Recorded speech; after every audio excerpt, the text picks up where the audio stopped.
His story began on the other side of the Mediterranean. At that time, Algeria was France.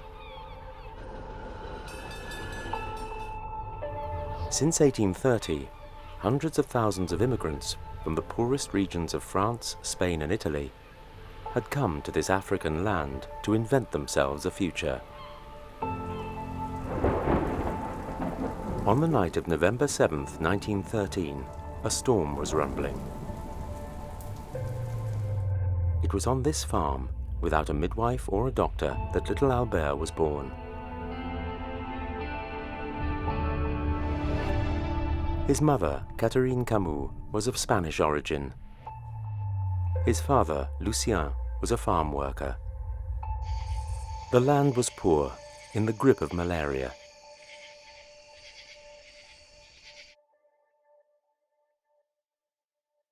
Eight months after Albert's birth, the First World War broke out.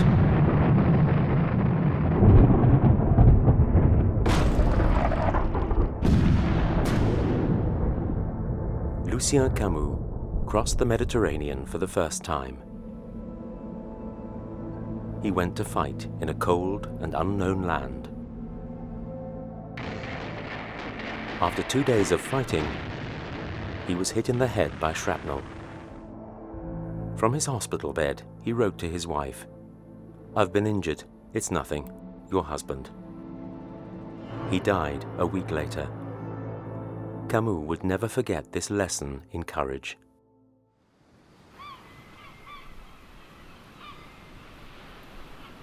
Left without means, Catherine moved back with Albert and his brother to her mother's in Algiers.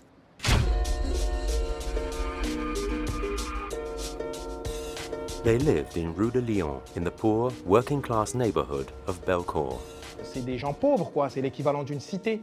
Et ben tout de suite, ça match avec un gamin qui vient de nos cités aujourd'hui et cette figure-là, qui grandit dans un environnement presque similaire. Et ben tout d'un coup, on se dit, OK, c'est l'un des nôtres. Albert's mother worked as a cleaner. Almost deaf, she was as gentle as she was self-effacing. C'est une femme qui a beaucoup souffert, mais qui a souffert de manière digne et silencieuse. C'est une femme d'ailleurs qui a été entourée par le silence et qui, en un sens, peut-être se définit par le silence, puisqu'elle parlait très peu. Elle avait l'habitude, lorsqu'elle rentrait du travail, de prendre sa chaise, d'aller sur le balcon, de s'asseoir et de contempler l'horizon sans parler. Cette relation est très touchante parce qu'on voit bien tout l'amour que Camus a pour cette mère et avec qui il est difficile de parler. In Belcourt, the family lived without water or electricity. The grandmother ran the household with an iron hand. Every penny counted. Albert had only one outfit for the city, but it was always impeccable. There were no books in the house, and God was never spoken of at home. When someone died, Albert's grandmother would say, "There's someone who won't fart again." Daily life was hard, but there was never any resentment or miserabilism with Camus. He would write, "The responsibility lies with me and my failings, not the world in which I was born." He would always remain nostalgic for these early days. A world in which, for Albert and his friends, the greatest pleasures cost nothing.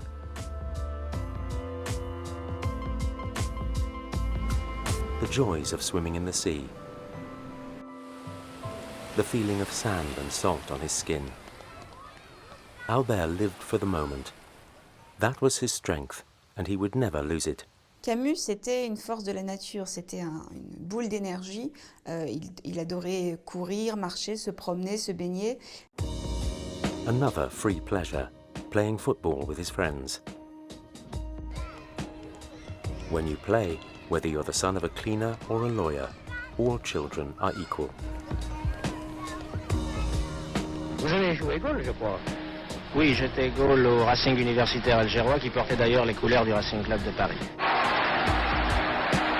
Le goal du Racing n'a pas l'air dans une excellente forme.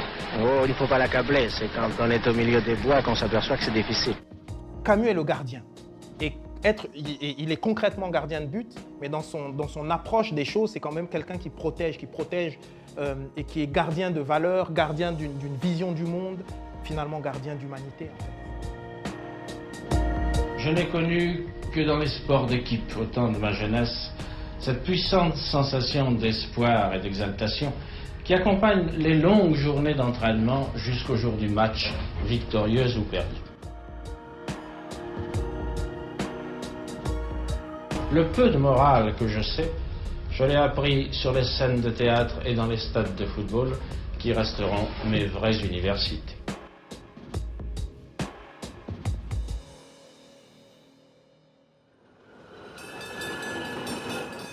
School can change a person's life. Before starting primary school, little Albert had had no education.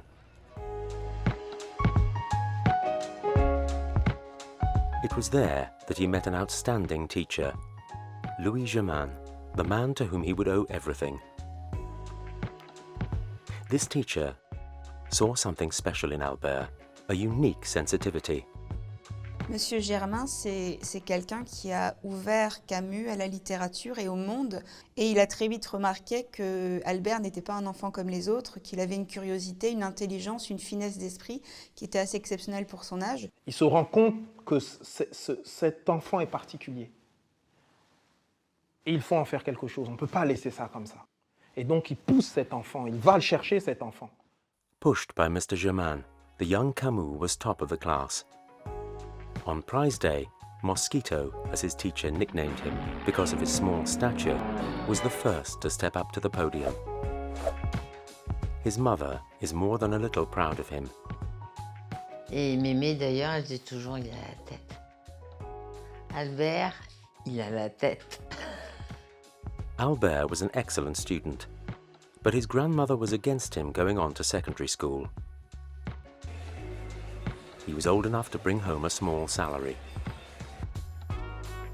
But Mr. Germain insisted that he should try for a scholarship. The teacher visited Rue de Lyon twice and ended up talking Albert's grandmother round. Camus won a scholarship and entered the Lycée Bourgeois in Algiers. On the first day, Albert, like his classmates, had to fill out a form. For mother's profession, he wrote housewife. His neighbor corrected him. Your mother cleans other people's houses. She's a domestic, not a housewife. Je pense qu'au lycée, il n'y avait pas beaucoup, peut-être pas tant que ça, d'enfants, de femmes de ménage. Et donc, il a dû se sentir... Il dit, j'ai eu honte et j'ai eu honte d'avoir honte. Camus was influenced by Jean Grenier, his philosophy teacher, with whom he would maintain a long friendship. A writer, Grenier introduced him to the great thinkers. Nietzsche, who teaches living without God.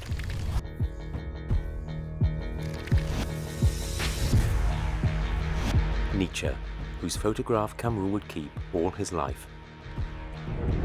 He also immersed himself in Kafka, Shakespeare, Dostoevsky, the Greek Stoics. From a very young age, he felt that he had a book in him.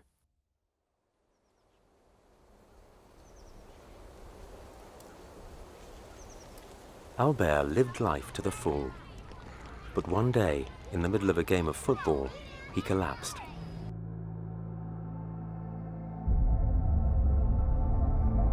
He was coughing up blood. It was tuberculosis.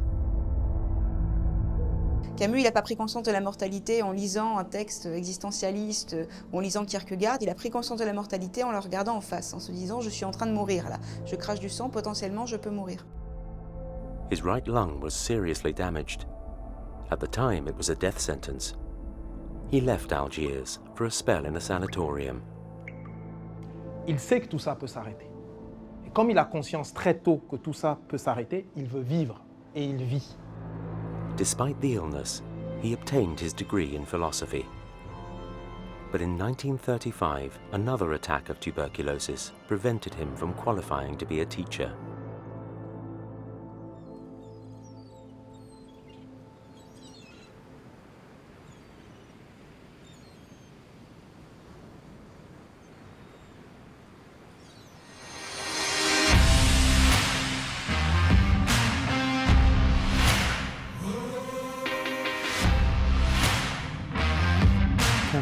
good-looking, and he knew it. He could be suave, like Bogart, or a rebel, like James Dean. Camus a du style. Camus est stylé. C'était un don Juan. He spent his weekends on the beaches round Algiers, soaking up the sea and sun. The girls were beautiful. Albert charmed them all. He was funny, athletic, a heartbreaker. Their names were Christiane, Yvonne, Simone. He wrote, "Why should it be essential to fall in love rarely, in order to love a lot?" Camus embraced everything, love, literature, but also political engagement. Outraged by inequality, he wanted to do something. The mid-1930s were incredibly turbulent times. In Russia, the communists promised happiness for all, a classless society. On the advice of Jean Grenier, Camus joined the Algerian Communist Party in 1935. His motivation was clear: to support the oppressed Algerians. He founded a workers' theatre company with his comrades, wrote a play about a workers' revolt in Spain. He supported the Republicans against Franco's dictatorship. He would say, "It was in Spain that my generation learned that you can be right and still be defeated." He was already wary of political systems. He wasn't taken in by communist propaganda. And he soon understood that Moscow didn't care about the Algerians' living conditions. Camus n'a pu rester dans cette atmosphère irrespirable qu'une année. C'est-à-dire, il n'a pu vivre dans un lieu où on essayait de penser à sa place que pendant une année. L'engagement communiste de Camus est une façon d'être vacciné contre le communisme, mais je crois que le vaccin était déjà inoculé. In 1937, he left the Communist Party. His political conscience was sharpening, and so was his pen. In 1937, he published Betwixt and Between, a modest declaration of love for his mother. He would say, "Forgive your son for having fled the silence of your truth." At the end of the 1930s, he wrote several essays: Nuptials, Summer, an ode to the light that spreads the richness of simplicity. J'attends. J'attends longtemps. Parfois, je trébuche, je perds la main, la réussite me fuit. Qu'importe, je suis seul alors. Je me réveille ainsi dans la nuit, et à demi endormi, je crois entendre un bruit de vague, la respiration des eaux. Réveillé tout à fait, je reconnais le vent dans les feuillages.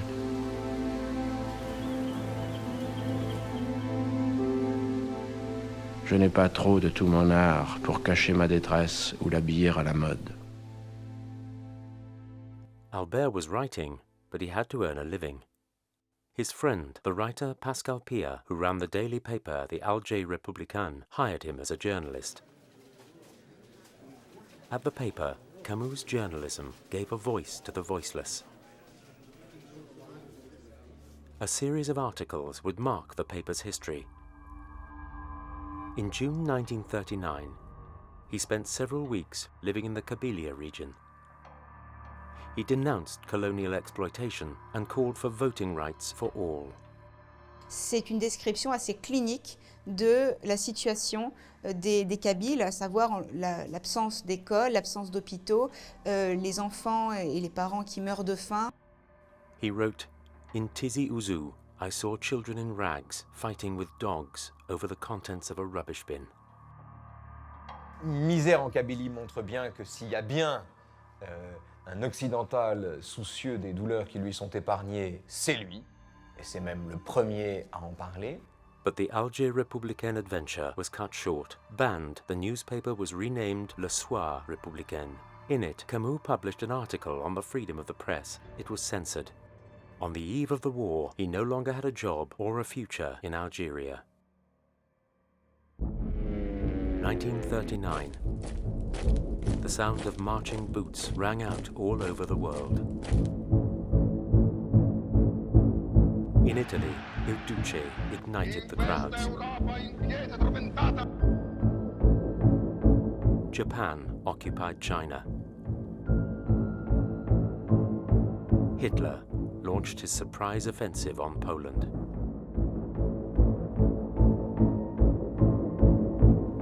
Amidst this tragic din, an uncertain period began for Camus. His tuberculosis made him ineligible for the army. He left for France to join Pascal Pia at the Paris Soir newspaper. Then returned to Algeria in 1941. It was at this time that Camus married Francine Four. Francine, who he had known in Oran before the war. She was a teacher, a musician.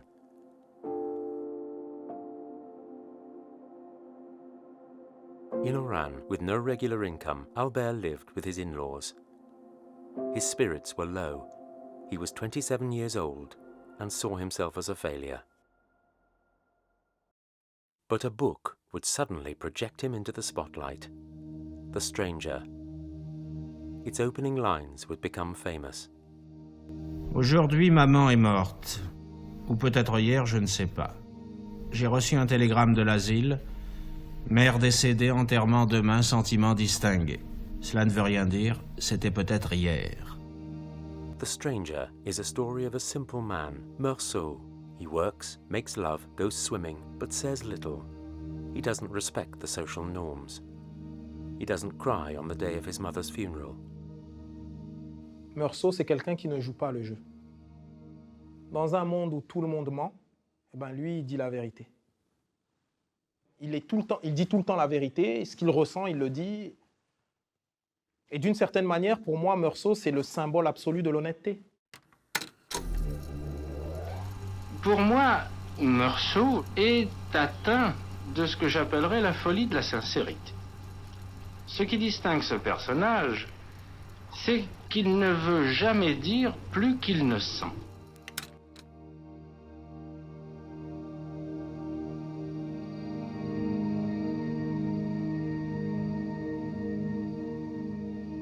Later in the novel, Meursault kills an Arab on the beach without reason or regret.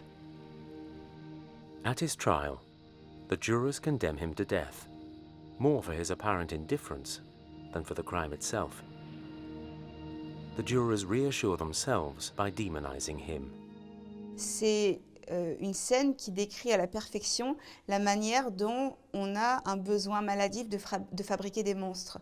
Mais dans un monde justement qui est un monde de juges, un monde où il faut qu'il y ait les coupables et les innocents, forcément il n'y a pas de place pour quelqu'un qui porte ce regard-là sur le monde.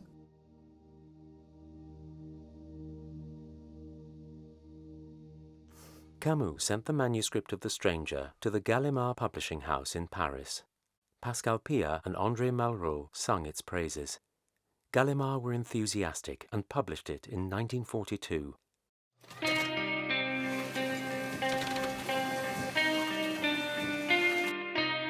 The Stranger would become one of the most widely read novels in France and abroad.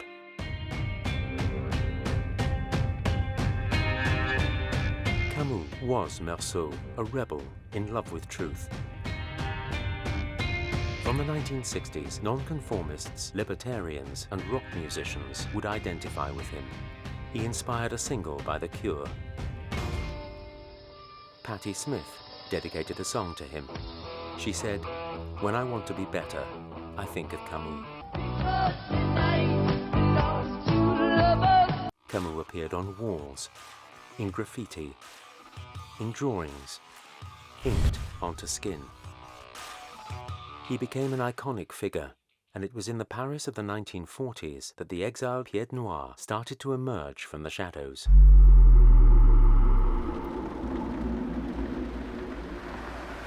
From November 1943, Camus was a manuscript reader at Gallimard. His wife, Francine, joined him a year later. He was very close to Michel Gallimard, with whom he plays the clown in this film. this prestigious publishing house would become his second family. In the occupied zone, the French lived under the German yoke. Some collaborated, others put up with it. But a small minority were organizing and resisting. They included Camus.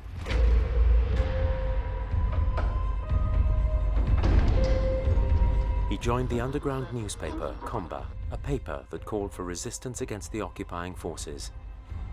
To work there was to risk your life. There he joined up again with Pascal Pia. To fool the enemy, he used several different names. Camus, seen here rereading articles, liked working in a team, putting the paper to bed each night with the typographers and printers. Cette camaraderie, finalement, entre les hommes, cette camaraderie-là, c'est hyper important parce qu'il sait, lui, plus que les autres, qu'un individu, il n'existe pas seul comme ça, que c'est la connexion avec d'autres, qu'on fait partie d'un tout. C'est lui qui dit solitaire, mais solidaire. Cela s'appelle la camaraderie, je crois, qui a été une des grandes joies de ma vie. He very soon established himself as editor-in-chief. He denounced German barbarism on the basis of concrete facts. As in this article, for 3 hours, they shot Frenchmen.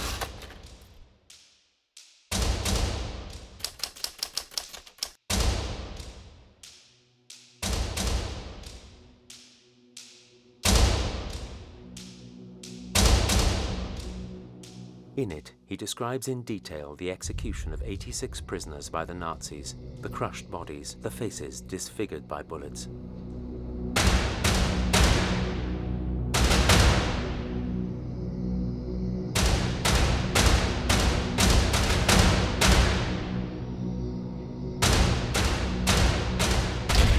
During the war, he also published 4 letters to an imaginary German friend. He explains to him that the Nazis will lose the war because they are blinded by hatred. But Camus was not a pacifist. While violence was always unacceptable, it was sometimes inevitable. C'est un texte où Camus annonce à son interlocuteur qu'il va le tuer si nécessaire, puisqu'il est en guerre contre lui, et en même temps qu'il refuse de le déshumaniser. Il débarrasse la guerre de la haine. C'est un homme sans haine qui parle à son ami allemand. La vie nous oblige. La vie nous oblige à l'écoute. La vie nous oblige au dialogue. La vie nous oblige au partage, etc., etc. Hands extended between 2 warring nations are rare in our recent history. Letter to a German friend is a call for reconciliation, for a dialogue between peoples and individuals. Relire les textes de Camus sur la violence, en fait, parfois, on a l'impression qu'il a écrit sur notre époque. Lorsqu'il traite de la difficulté que l'on a à dialoguer, parfois, on a l'impression qu'il a connu les réseaux sociaux. Moi, je me souviens de ce texte où il explique le mécanisme de la polémique. Il dit qu'elle consiste à simplifier l'adversaire et par conséquent à refuser de le voir. Et où il ajoute « celui que j'insulte, je ne connais plus la couleur de son regard ». On a l'impression qu'il parle de Twitter. With the liberation of Paris, combat came out into the open. Camus remained editor-in-chief. His pen was one of the sharpest of this post-war period. One of his articles would go down in history. It was the 6th of August, 1945. The Americans had dropped an atomic bomb on the city of Hiroshima. It would kill 240,000 people.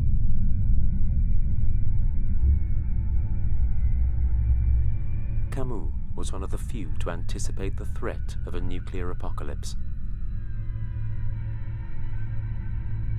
At the time, the vast majority only saw Hiroshima as an end to the global conflict.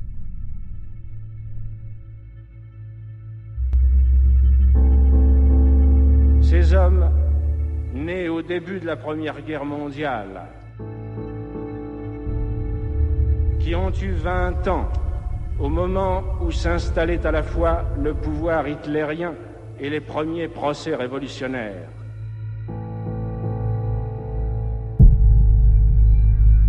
Qui furent confrontés ensuite pour parfaire leur éducation à la guerre d'Espagne, à la Deuxième Guerre mondiale, à l'univers concentrationnaire, à l'Europe de la torture et des prisons, doivent aujourd'hui élever leurs fils et leurs œuvres dans un monde menacé de destruction nucléaire.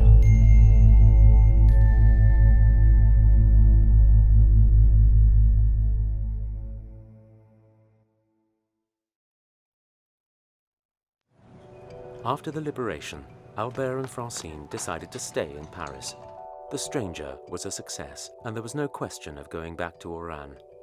In 1945, the twins, Jean and Catherine, were born.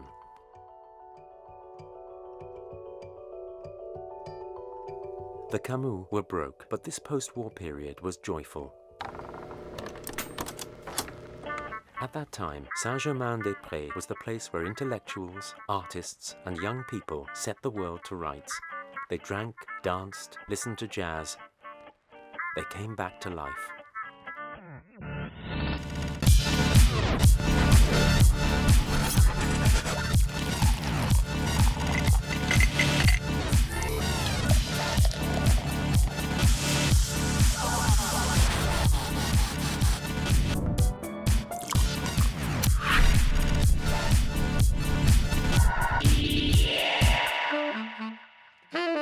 In the cellars of the Latin Quarter, Camus was friends with Sartre, Beauvoir, and the whole Gallimard clan. He ate lunch once a week with Sartre, the high priest of existentialism, who had just published Being and Nothingness. The two writers admired each other. Camus had published a eulogistic article on nausea, while Sartre wrote more than 20 pages on The Stranger. Camus admired Sartre's incredible intellect, but also the man himself. Papa disait toujours, c'est le seul qui soit généreux. Enfin, c'était le seul paradin. Il mettait la main au portefeuille pour payer les pots. Avec papa, ils étaient deux. Hein. Ils étaient tous ronds comme des queues de pelle. Hein. Faut bien dire. Papa, il paraît qu'il partait avec un citron et complètement bourré, il traversait le pont. Il s'arrêtait sous la tour Eiffel et il disait à maman, on va regarder sa culotte. Camus was a joker. Everyone who knew him well would say he messed around all the time. Le bonheur, après tout, est une activité originale aujourd'hui. La preuve est qu'on a tendance à se cacher pour l'exercer, à y voir une sorte de balai rose dont il faut s'excuser. Les gens qui l'ont côtoyé le savent. C'était un bon pote. On rigolait bien avec Camus. It was a crazy time. One morning, Camus arrived at the office with a black eye behind his glasses. The night before, the great writer Arthur Koestler, having had more than a few drinks, had tried to punch the philosopher Merleau-Ponty in the face, but ended up slugging Albert instead.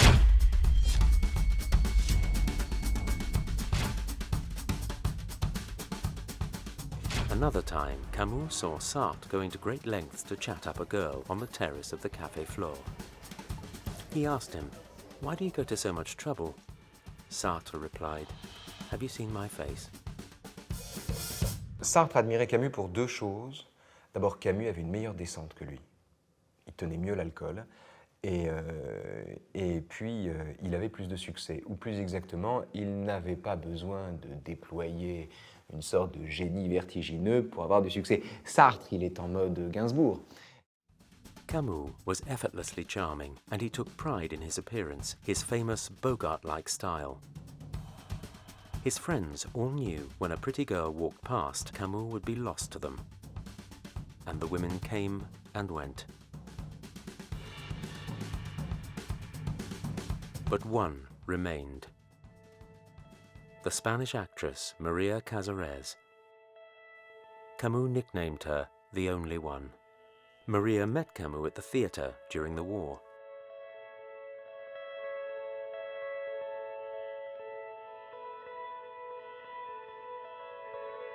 When they couldn't see each other, they would sometimes write several letters a day.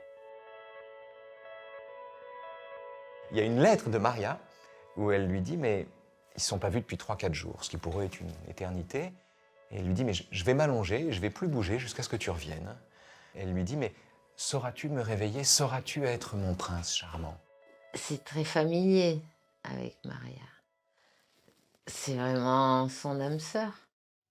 Camus didn't hide this relationship from Francine, and of course there were numerous crises and scenes. Albert tried to make his wife happy without relinquishing his desires. C'est un grand vivant qui assume toutes les petites passions qui peuvent aussi être les siennes. Sa grandeur est là. C'est un humain, c'est un homme normal, c'est-à-dire qu'il était aussi capable d'égoïsme. C'est pas un saint, c'est pas un saint, c'est plus fort que ça. C'est un vivant. A being steeped in paradoxes, contradictions. He could be indifferent, distant, proud, and never pretended otherwise. Papa savait ce qu'il valait. Si on le faisait trop chier, d'accord, il pouvait être hautain. Dans la société intellectuelle, je ne sais pourquoi, j'ai toujours l'impression d'être coupable. Il me semble toujours que je viens d'enfreindre une des règles du clan. Cela m'enlève du naturel, bien sûr, et privé de naturel, je m'ennuie moi-même. De toute façon, avec l'enfance qu'il avait eue, la mère qu'il avait, la pauvreté qu'il a trimballée quand même, les années de guerre qui ont été terrifiantes pour lui. Il allait à l'essentiel, hein, lui. Et dans les soirées mondaines, c'est tout sauf l'essentiel. L'essentiel, c'est mal élevé. Camus often felt closer to the anarchists. He would become a libertarian muse, a model of opposition.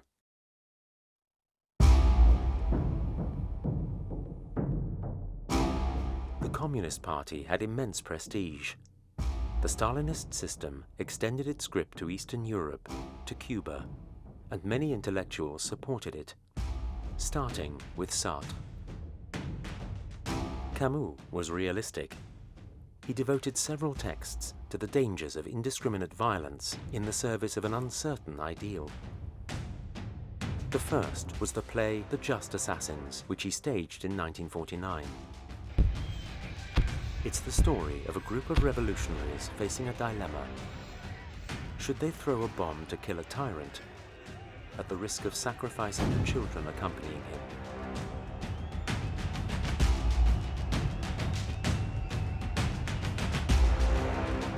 Est-ce que parce qu'on vit une injustice, alors on est légitimé à commettre un meurtre ou l'assassinat? C'est toute cette réflexion-là. Et c'est important. Donc c'est important, la révolution, mais pas n'importe quelle révolution et pas à n'importe quel prix.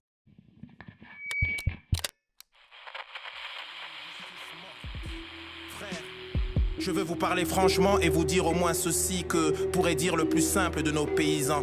Tuer des enfants est contraire à l'honneur. Et si un jour, moi, vivant, la révolution devait se séparer de l'honneur, je m'en détournerais.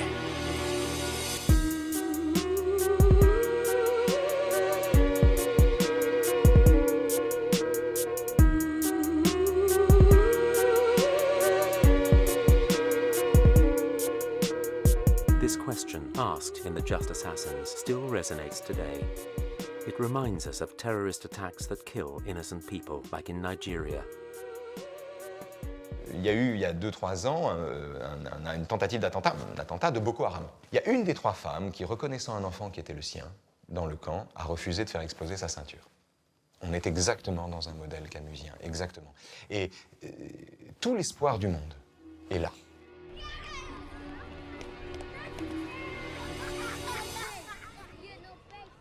In 1951, Camus pursued this line of thought with The Rebel. In this essay, he targeted the Marxist left, which idealized revolution, which justified labor camps in the name of a bright future. Unlike Sartre, he championed a reformist, non-communist left. Il y a cette espèce de fantasme romantique autour de la révolution qui fait que beaucoup d'intellectuels se sont aveuglés, là où Camus, qui pense non pas par grands principes ou de manière abstraite, mais qui pense de manière concrète au corps, hein, ce que ça veut dire, 20 millions de personnes dans les camps, lui n'a jamais eu cette illusion. C'est une des grandes leçons de Camus. Rien n'est plus confortable qu'une pensée radicale, une pensée extrême. Il n'y a pas plus bourgeois que l'extrémiste. parce qu'il est bien à l'abri derrière le confort, qu'on écrit en un ou en deux mots, de ses propres opinions. But denouncing revolutionary violence didn't mean giving up on action. Camus agreed with rebellion when it denounced injustice or oppression without seeking to destroy. Like Gandhi's peaceful resistance in India,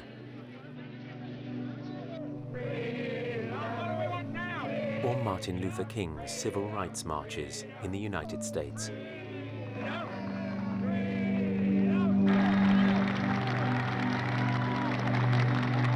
C'est pas une révolte qui nous sépare de l'autre, mais c'est une révolte qui nous dit j'ai besoin de l'autre, je suis avec l'autre, nous sommes ensemble. Et il faut bien comprendre cette révolte-là. Révolte n'est pas révolution. Rebellion, according to Camus, wasn't a settling of scores, but a project, an uncertain, endless fight for justice and freedom. Such was the case in China in 1989 in Tiananmen Square, in 2011 in Tunisia with the Arab Spring, in 2019 in Hong Kong, where demonstrators brandished the Camusian slogan, "I rebel, therefore we exist."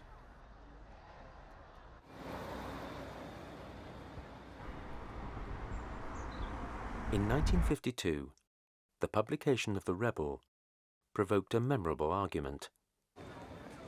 Sartre, the editor of the magazine Les Temps Modernes, called the book Morality for Boy Scouts. He asked his collaborator, the philosopher Francis Janson, to launch an attack. The Rebel, wrote Janson, is above all a failed great book. Deeply hurt, Camus responded, but directly to Sartre.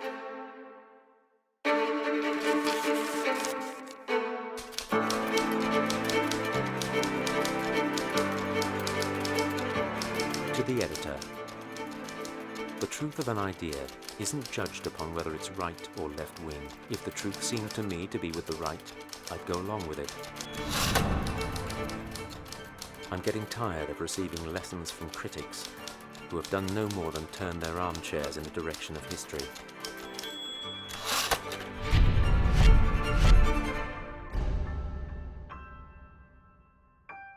Sartre replied, "Tell me, Camus, what if your book merely testified to your philosophical incompetence? I don't advise you to go back to being and nothingness. Reading it would be pointlessly difficult for you."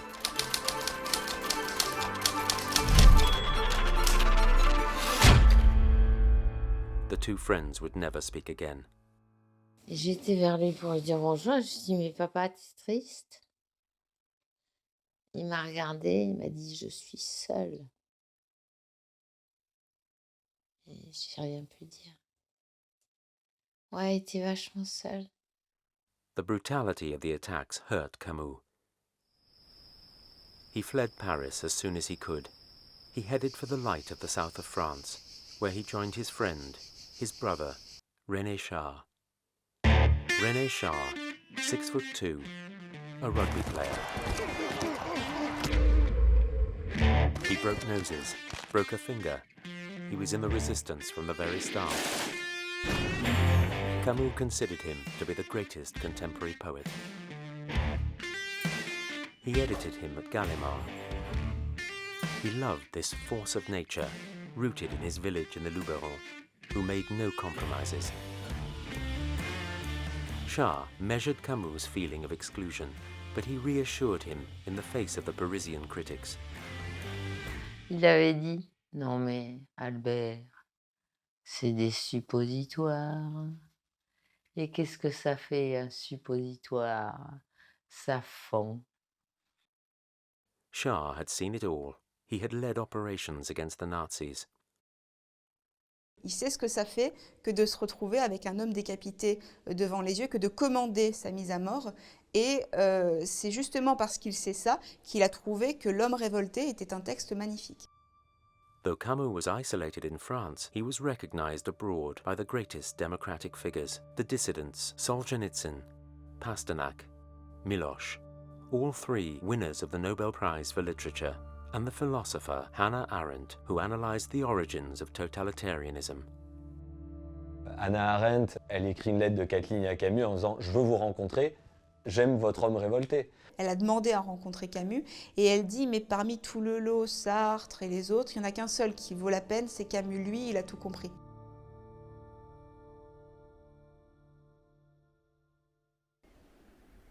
From 1954, another tragedy would rock the author of The Stranger. A vicious circle established itself between the French and Algerian nationalists. Indiscriminate attacks by FLN separatists were answered by savage repressions. The two sides rivaled one another in atrocities.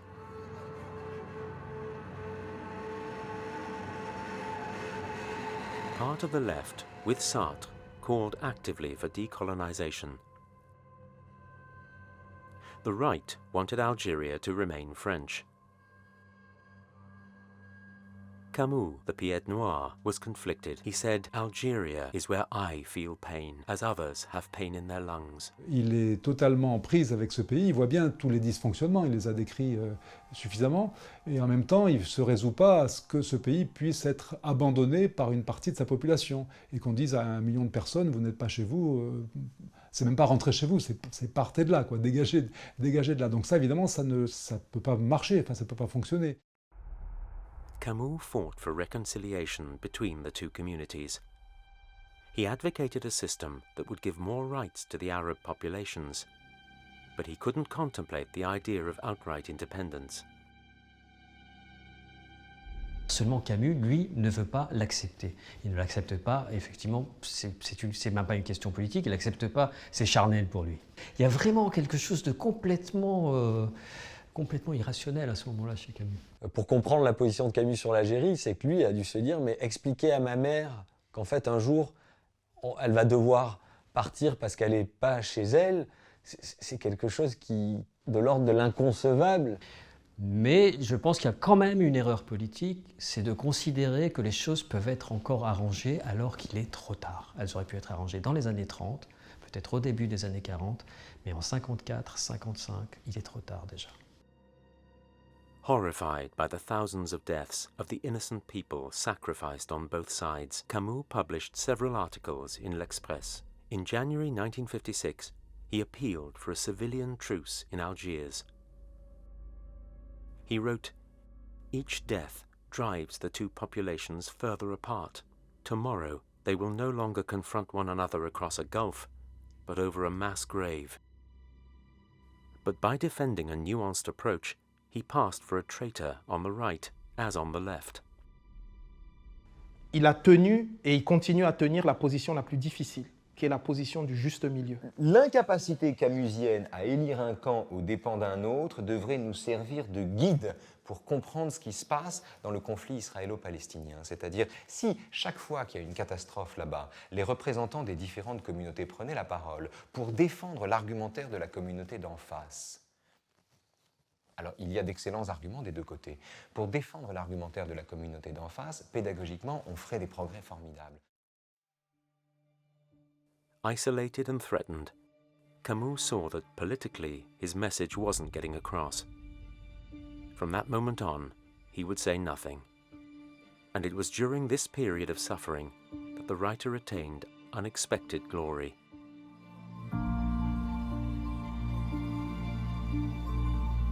In October 1957, he learned that he had been awarded the Nobel Prize for Literature. He kept repeating to himself, "It's Malraux who should have received it." He was certainly flattered by this tribute, but he was also crushed by it. He felt that he was still young, with a wealth of books still to write, but the prize was burying him alive. Putain d'angoisse. Est-ce que ça a pu l'angoisser? A few days after the announcement, he wrote a note to Mr. Germain, his teacher from Algiers. "Your work and the generous heart that you put into it lives on in one of your little pupils who, despite his age, has never stopped being your grateful student. I embrace you with all my heart." Mais ce qui est beau dans le courrier qu'il écrit à monsieur Germain, c'est l'humilité. C'est-à-dire ça reste Monsieur Germain, ça reste son enseignant. S'il n'y a pas Monsieur Germain, on n'a pas ce prix Nobel, on n'a pas cette grande figure intellectuelle. At that time, Camus was having an affair with the actress Catherine Sellers. But it was his wife, Francine, whom he asked to accompany him to Sweden to receive his prize. He would say, "She has always been there in times of trouble. I owe her that." Solzhenitsyn would say that in Stockholm, Camus delivered the most beautiful speech in the history of the Nobel Prize. A speech that hasn't aged a bit. Chaque génération, sans doute, se croit vouée à refaire le monde. La mienne sait pourtant qu'elle ne le refera pas. Mais sa tâche est peut-être plus grande. Elle consiste à empêcher que le monde se défasse.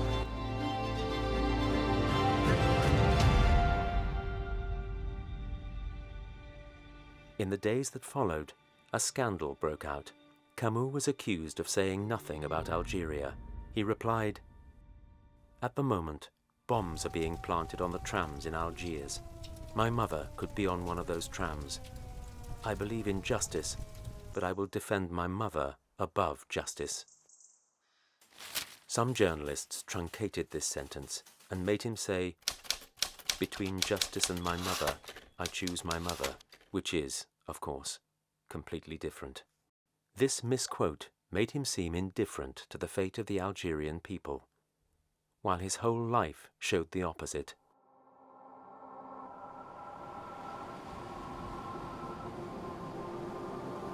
The Algerian tragedy, controversy, Camus was struggling to recover. He was unable to write.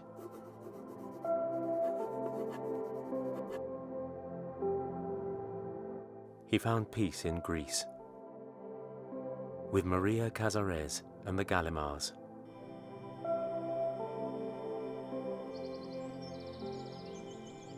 With the money from the Nobel Prize, he bought a small house in Provence, next to René Char's in Lourmarin, in the south, which reminded him of Algeria.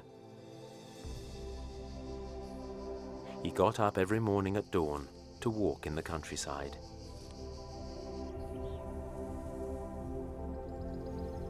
He resumed work on a book that he'd been carrying around for years. The First Man. The first man is him, Camus, who had to bring himself up alone, without family memories, without a father.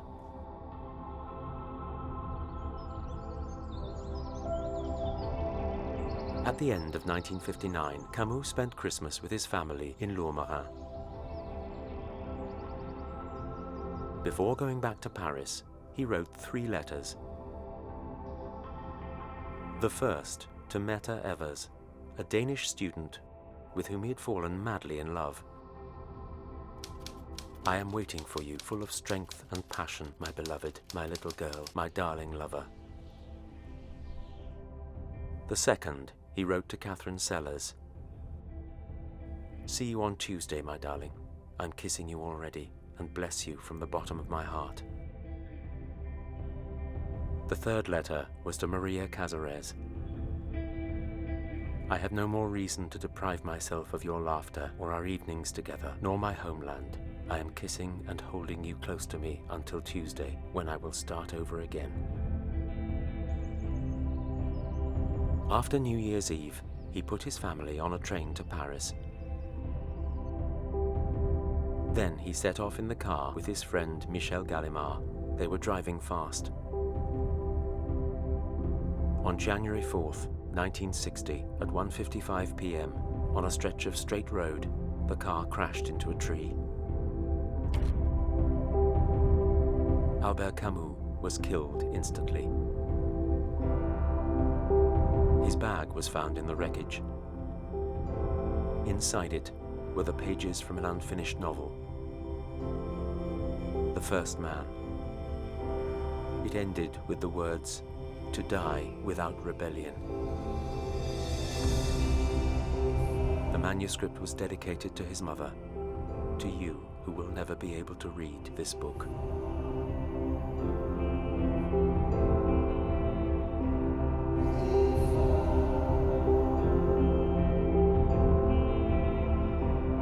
When his mother was told of her son's death, she didn't cry. She just said, "It's too young."